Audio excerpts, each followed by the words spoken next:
नमस्ते बच्चों, कैसे हैं आप सब। आज हम हिंदी व्याकरण एवं रचना प्रबोध से अध्याय 7 शब्द रूपांतर में कारक के जो बचे हुए भेद थे वो पढ़ेंगे। पिछले वीडियो में हमने कर्ता कारक, करण, कर्ता ने कर्म को करण से संप्रदान के लिए अपादान से, ये 5 कारक के भेद हमने पढ़े थे। उदाहरण सहित बहुत अच्छे से समझ में आ गए होंगे। आज हम शेष 3 कारक जो हैं भेद जो बचे हुए हैं वो पढ़ेंगे। संबंध कारक है ना, ये छठा भेद है।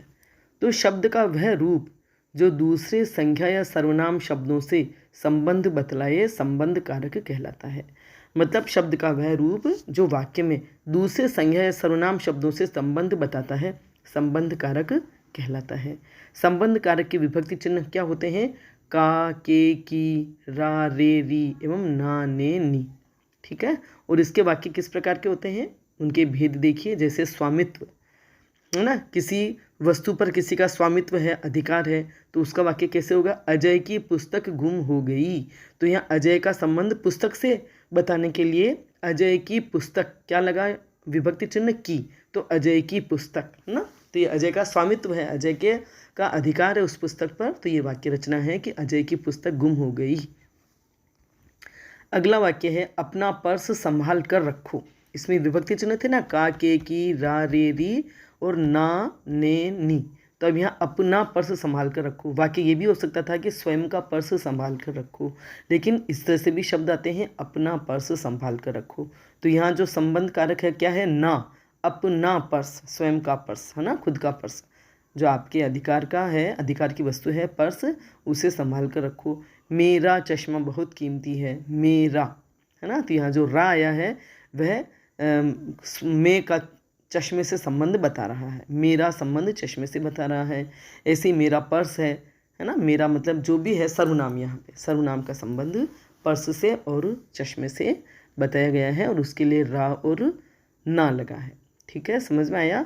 रिश्ता, विजय अजय का भाई है। विजय का रिश्ता अजय से क्या है? तो अजय का भाई है, विजय अजय का भाई है। तो यहाँ विभक्ति चिन्ह हो गया का, कि अजय का भाई है। तो ये संबंध है विजय का अजय से। अमिताभ बच्चन कवि हरिवंश राय बच्चन के पुत्र हैं। तो अमिताभ बच्चन का संबंध हरिवंश राय से क्या है? पुत्र का। तो ये उनके पुत्र हैं। अवस्था, मेरी उम्र 50 वर्ष है। मतलब ये जो वाक्य रचना इस प्रकार हो सकती है जिसमें संबंध कारक आपको विभक्ति चिन्ह पहचान करके समझना है कि ये संबंध कारक का उदाहरण है, या इन उदाहरणों से संबंध कारक हम कैसे पहचान पाते हैं। मेरी उम्र 50 वर्ष है, मेरी स्वयं की उम्र है ना, तो मेरी उम्र 50 वर्ष है।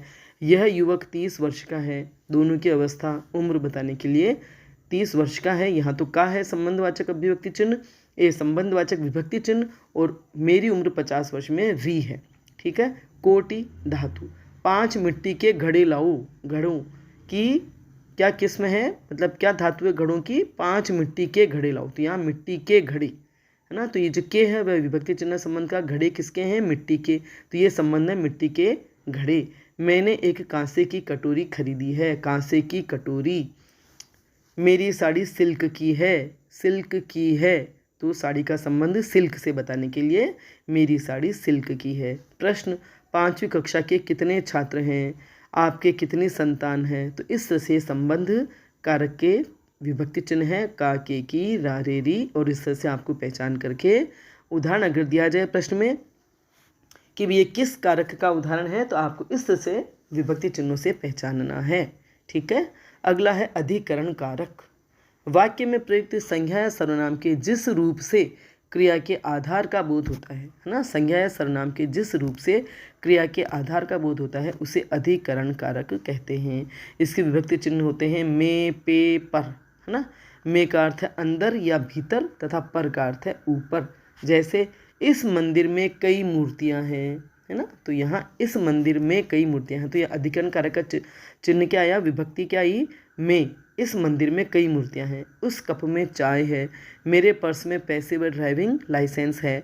टायर में हवा कम है। बगीचे में छायादार पेड़ है। तो इस तरह से यह जो में विभक्ति चिन्ह है वो अधिकरण कारक है, और इस तरह से उनके वाक्य बने हुए होते हैं, या इस तरह से वाक्यों को देख करके हम अधिकरण कारक विभक्ति को पहचान करके बता सकते हैं कि यह वाक्य अधिकरण कारक का है। ठीक है, आगे है कभी कभी में का प्रयोग बीच या मध्य के रूप में भी होता है। जैसे ये भी में के ही बताए हैं, पर का नहीं आया है ना। तो राम और श्याम में गहरी दोस्ती है, उनके बीच है ना, तो ये बीच या मध्य का बताने के लिए भी में विभक्ति चिन्ह आता है। राम और श्याम में गहरी दोस्ती है। भारत की संस्कृति विश्व में विशेष स्थान रखती है। पीटी उषा का नाम श्रेष्ठ धावकों में है। तो इस तरह से में का प्रयोग जहाँ पर भी होता है वाक्यों में, वे अधिकरण कारक के वाक्य होते हैं। मेज पर पुस्तक रखी है, अब ये पर मेज के ऊपर पुस्तक रखी है, तो मेज पर पुस्तक रखी है। पेड़ पर चिड़िया बैठी है। बहुतों में से किसी एक को श्रेष्ठ बताने के लिए, कईयों में से किसी एक को श्रेष्ठ बताने के लिए भी इस विभक्ति का प्रयोग होता है। कक्षा में मनीष सबसे बुद्धिमान है। निश्चित समय बताने के लिए, परीक्षा समाप्ति की घंटी 3 बजने पर लगेगी। प्रति आधे घंटे पर चेतावनी घंटी लगानी है। मतलब यहाँ कहने का आशय यह है कि में, पे, पर का मतलब ऊपर और में का मतलब भीतर, लेकिन इसके अलावा अन्य अर्थों में भी में और पर शब्दों का, विभक्ति चिन्हों का या पर सर्गों का प्रयोग होता है, वो आपको समझना है।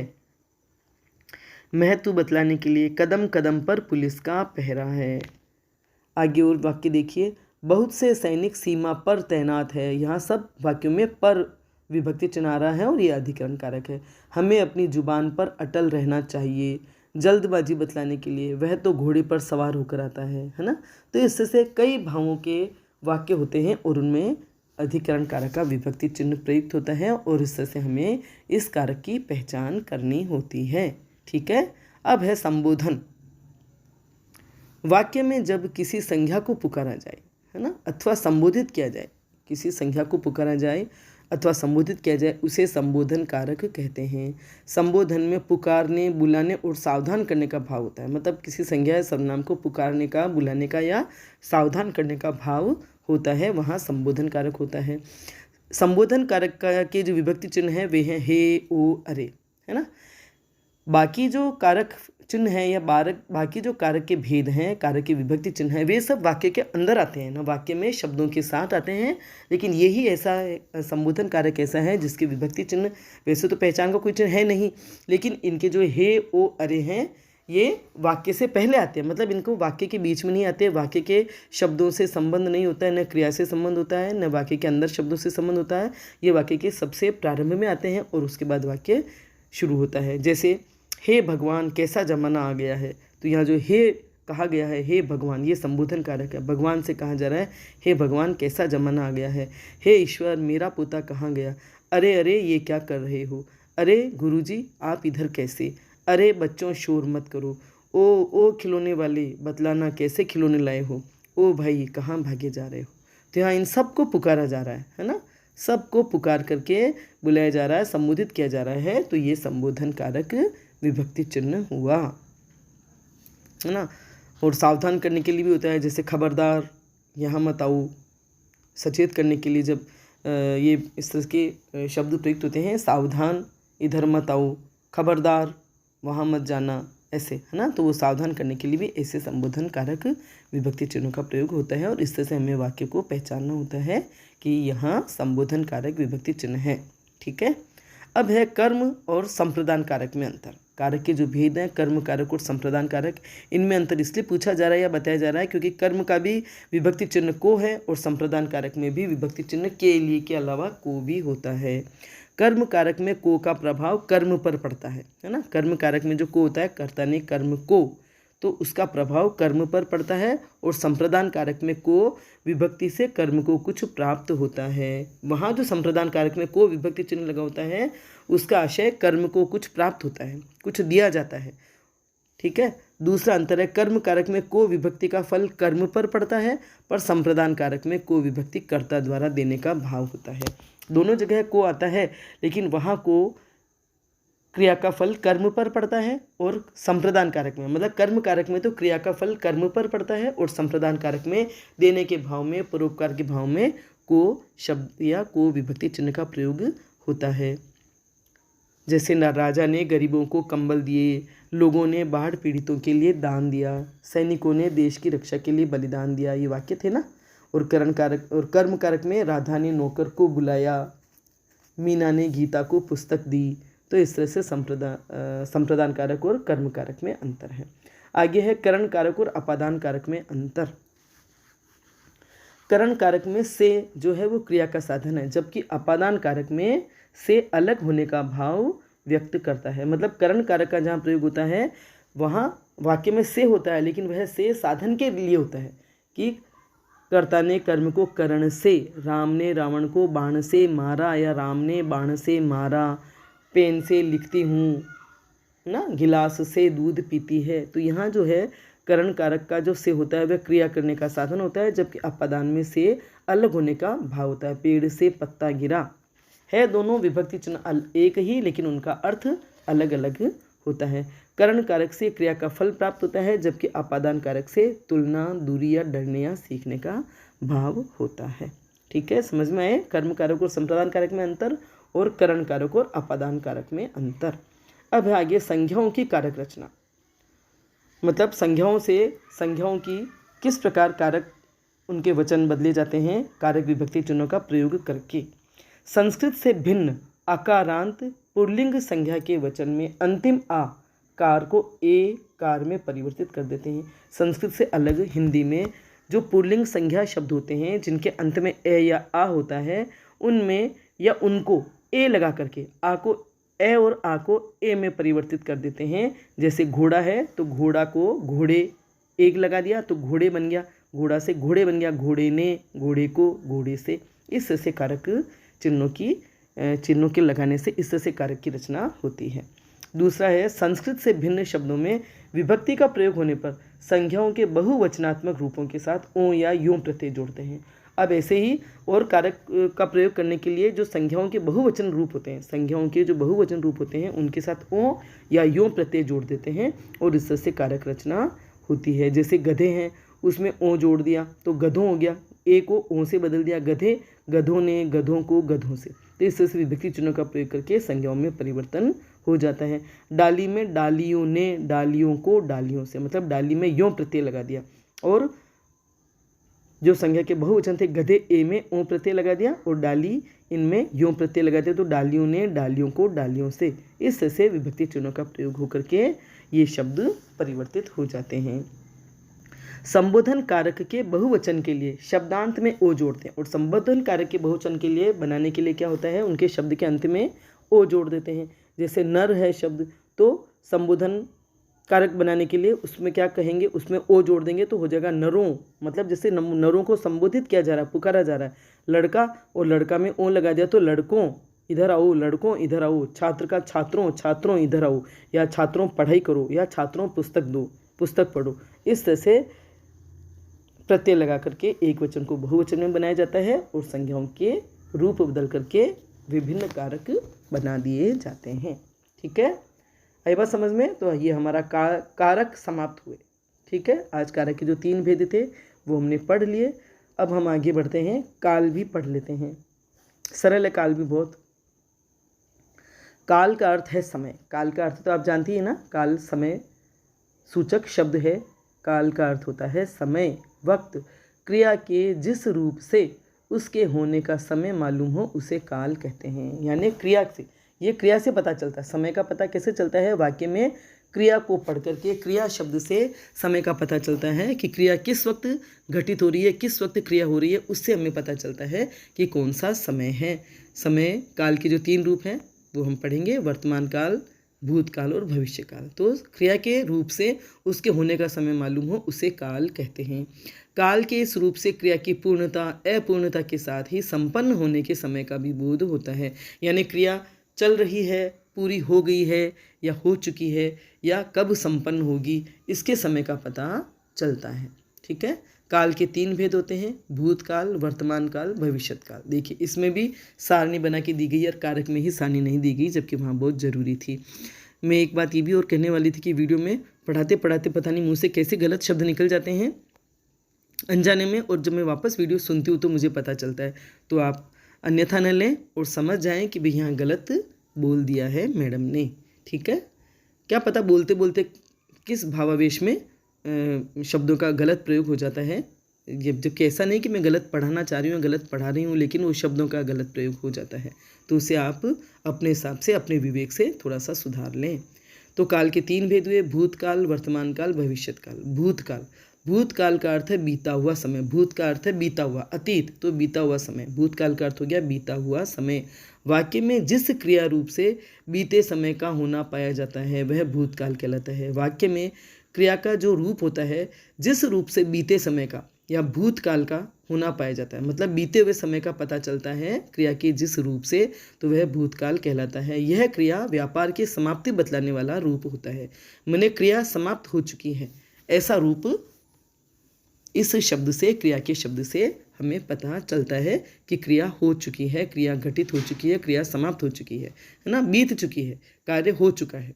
ठीक है, जैसे भूतकाल के भेद और सामान्य, सामान्य भूतकाल, अविनाश ने गाना गाया, गाड़ी जा चुकी थी। गाना गाया मतलब गाना गा चुका, अविनाश ने गाना गाया, सामान्य भूतकाल है, और गाड़ी जा चुकी थी। संदिग्ध, खाना नीता ने ही बनाया होगा, काम तो हो गया है लेकिन ये संदिग्ध वाली अवस्था है, संदिग्ध अवस्था है कि भी खाना किसने बनाया ये निश्चय नहीं है, तो ऐसा वाक्य होता है तो भी वो भूतकाल ही होता है, संदिग्ध भूतकाल होता है वो। खाना नीता ने ही बनाया होगा, काम तो हो चुका है लेकिन हम ये संभावना करते हैं या हम सोचते हैं कि ये कार्य किसने किया होगा।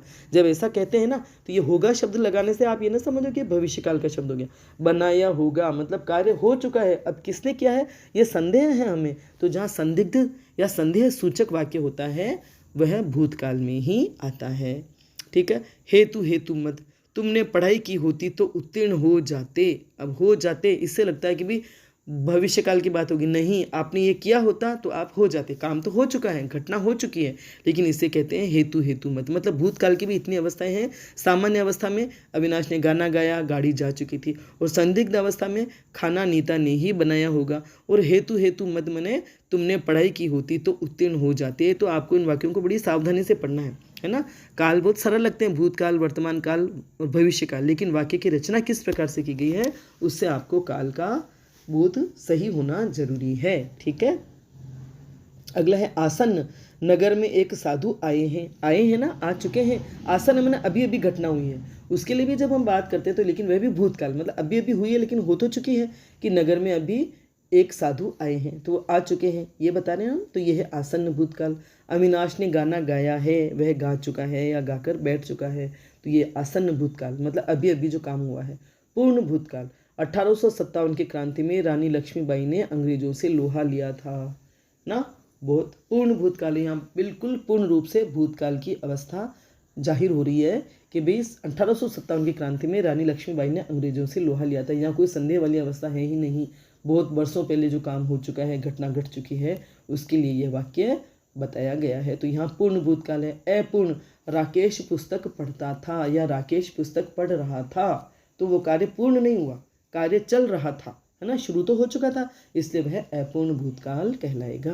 तो आई बात समझ में आपको, भूतकाल की इतनी अवस्थाएं हुई, सामान्य, सामान्य भूतकाल, संदिग्ध भूतकाल, हेतु, हेतु मद और आसन्न भूतकाल, पूर्ण भूतकाल और अपूर्ण भूतकाल। अपूर्ण भूतकाल में कार्य शुरू हो चुका है लेकिन अभी चल रहा है, और पूर्ण में वर्षों पहले हो चुका है या पहले हो चुका है। आसन्न अभी अभी जस्ट हुआ है। हेतु, हेतु मत अगर आपने ये किया होता तो ये हो जाता, है ना। और संदिग्ध, हम संदेह करते हैं, काम तो हो चुका है लेकिन हम सोचते हैं कि किसने किया होगा, और सामान्य में अभी अभी काम खत्म हुआ है। ठीक है, अब दूसरा भेद है काल का, वर्तमान काल। क्रिया का वह रूप जिससे कार्य का वर्तमान समय में अभी होना पाया जाए उसे वर्तमान काल कहते हैं। यह कार्य निरंतर हो रहा है की जानकारी देता है, मतलब वर्तमान काल जो है कार्य चल रहा है, हो रहा है, इसकी जानकारी हमें उस क्रिया के रूप से मिलती है। जैसे सामान्य वर्तमान काल, प्रशांत खेल रहा है ना, खेल रहा है। अब यहाँ रहा है आ रहा है, खेल रहा था होता तो ये भूतकाल में चला जाता, लेकिन यहाँ खेल रहा है, तो भूतकाल बताने वाले वाक्य के अंत में क्रिया के साथ था, थे, थी आता है, और वर्तमान काल में है, रहा है, रहा है या रहता है ऐसे आता है। ठीक है, तो प्रशांत खेल रहा है यानी वो अभी भी खेल रहा है। लता गीत गा रही है, लता गीत गा रही है, अभी गा रही है वह और हम सुन रहे हैं, तो ये सामान्य वर्तमान काल हुआ। प्रशांत खेल रहा है और हम देख रहे हैं, तो ये सामान्य वर्तमान काल हुआ। संभाव्य, मोहन परीक्षा देता होगा, वह दे रहा है, लेकिन हम सोच रहे हैं कि वह परीक्षा दे रहा होगा, देता होगा, तो ये संभाव्य है। संदिग्ध है, जिसमें हमने काम तो हो चुका है, हम संदेह से सोच रहे हैं कि ये किसने क्या होगा। और संभाव्य मतलब संभावना कि भी वह ये कार्य हो रहा होगा, ये कार्य कर रहा होगा, तो चल रहा है ना वर्तमान में, और हम कह रहे हैं सोच रहे हैं कि वह काम हो रहा होगा। खाना बना रही होगी, एक तो खाना बन चुका है, हमने कहा खाना नीता ने ही बनाया होगा, और एक कभी खाना बना रही होगी, हम घर से बाहर और हम सोचे कि घर पर खाना बन रहा होगा और नीता खाना बना रही होगी, तो ये संभाव्य है। आज्ञार्थ, तुम यह पाठ पढ़ो, अभी मैं कह रही हूँ वर्तमान में कि तुम यह पाठ पढ़ो, या अब मैं चलूँ, तो ये वर्तमान काल के क्रियाओं के विभिन्न रूप हैं, सामान्य, वर्तमान काल, संभाव्य और आज्ञार्थ। ठीक है। अब तीसरा है भविष्य काल। भविष्यत काल, क्रिया के जिस रूप से यह ज्ञात होता है कि कार्य आने वाले समय में संपन्न होगा, आने वाले समय में वह कार्य पूर्ण होगा, उसे भविष्यत काल कहते हैं। जैसे सामान्य भविष्य काल, कृष्णा लेख लिखेगी, है ना, कृष्णा को लेख लिखना है, लेकिन वह अभी न तो वो पहले लिख चुकी है, न वह अभी लिख रही है, अब लिखेगी। तो इस वाक्य के अंत में क्रिया में जो आएगा, क्रिया का जो रूप होगा लिखेगा, लिखेगी, गागेगी, क्रिया के अंत में या जो क्रिया शब्द होता है उसमें गागेगी वर्ण आते हैं। कृष्णा लेख लिखेगी, अंकित पुस्तक पढ़ेगा, लड़के खेलेंगे, औरतें गीत गाएंगी, तो ये सब काम अब होंगे, और उसके लिए हम बोल रहे हैं सामान्य भविष्यत काल, ये सब कार्य अब होंगे। ठीक है। संभाव्य भविष्य काल, वे शायद आगरा जाए, संभावना है कि वे आगरा जाएं, तो अब जाएंगे, है ना, जाने का है लेकिन अब जाएंगे, ये हम संभावना कर रहे हैं कि वे शायद आगरा जाएं। तो इस तरह से जो वाक्य रचना होती है या वाक्य में क्रिया का रूप होता है, इससे आपको निश्चित कर लेना कि ये भविष्य काल का रूप है। कदाचित आज सौमिंद्र आए, सौमिंद्र का आना है लेकिन निश्चित नहीं है, संभावना है कि वे आए। कदाचित मैंने शायद आज सौमिंद्र आए, तो जहाँ शायद शब्द आता है, शायद आए, तो वह भी भविष्य काल का रूप होगा। आज्ञार्थ, आप वहाँ अवश्य जाइएगा, आज्ञा दे रहे हैं कि आप वहाँ अवश्य जाइएगा, अब जाएंगे, इसलिए यह आज्ञार्थ भविष्य काल है। अब तुमको जाना ही होगा, अभी तक तुम यहाँ हो लेकिन अब तुम्हें जाना ही होगा। तो इस तरह के जो ये रूप है क्रिया के, ये भविष्य काल के रूप हैं। आई बात समझ में? आगे सब बस आपको बिल्कुल सावधानी से पढ़ने, बहुत सरल है काल, लेकिन आपको बहुत ध्यान से पढ़ने हैं ताकि आपको ये बैठ जाए बात दिमाग में कि जो कार्य हो चुका है, हो चुका था, है ना, था, थे, थी, चुका या हो रहा था, तो वहाँ बस अंत में था आएगा तो वो भूतकाल है, रहा है, रहे हैं, ये आएगा तो वो वर्तमान काल है, और होगा, होगा वहाँ होगा भविष्य काल। ठीक है। तो आपको कारक के जो तीनों भेद बताए थे, संबंध कारक, अधिकरण कारक और संबोधन कारक, उदाहरण से बहुत अच्छे से समझा दिए हैं तरह तरह के वाक्यों से, और काल भी बहुत अच्छे से समझ में आ गए होंगे। बहुत अच्छे अच्छे उदाहरण हैं, ये व्याकरण वास्तव में बहुत अच्छी है और आप इसको बहुत ही ध्यान से पढ़ें इसको। तो वीडियो आपको अवश्य समझ में आया होगा, समझ में आ गया है तो वीडियो लाइक करें, अपने दोस्तों के साथ शेयर करें, मेरे चैनल को सब्सक्राइब करें, बेल आइकन भी अवश्य टच करें ताकि जब भी मैं वीडियो बनाऊंगी उसकी सूचना आपको तत्काल मिल जाएगी। अब जो बचे हैं वाच्य और प्रश्न वे हम अगली वीडियो में पढ़ेंगे। धन्यवाद।